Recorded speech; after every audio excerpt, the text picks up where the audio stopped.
మీ school మీరు మంచి accountant ఎలా కావాలో నేర్పిస్తుంది. మీరు ఒక పెద్ద కార్పొరేట్ కంపెనీలో మేనేజర్గా అయ్యే అదృష్టాన్ని ప్రసాదిస్తుంది. కానీ ఒక 6 నెలల తర్వాత ఏం జరుగుతుంది?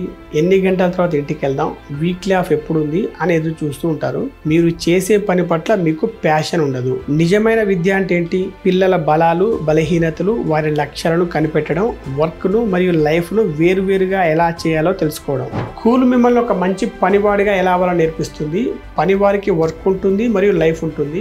వారు వారంలో 6 రోజులు వర్క్ చేస్తారు. సండే మాత్రమే వారి లైఫ్ వారిది.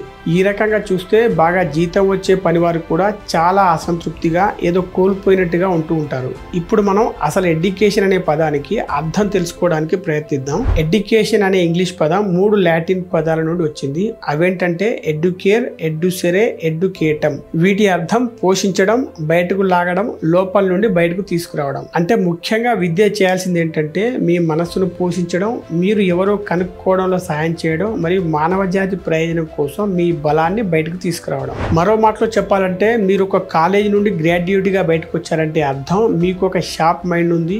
మీరెవరో, మీ బలాబలాలు ఏంటో మీకు తెలుసు మరియు మీ చుట్టూ ఉన్న ప్రపంచాన్ని ఇంకా బెటర్గా ఎలా చేయాలో మీకు ఒక అవగాహన ఉంది. ఇప్పుడు మీ జీవితంలో మీరే ఒక లీడర్. ఇప్పుడు మీరు మీ జ్ఞానాన్ని, బలాన్ని మరియు సామర్థ్యాన్ని ఉపయోగించుకొని ప్రపంచాన్ని మార్చగలరు. మీరు ఇష్టపడే పనిని చేస్తూ డబ్బు సంపాదించగలరు. ఇవన్నీ ఒకవేళ నిజమైతే మీరు మరి 30-40 సంవత్సరాల పాటు ఉద్యోగం చేసి పేదవారిగా ఎందుకుంటారు?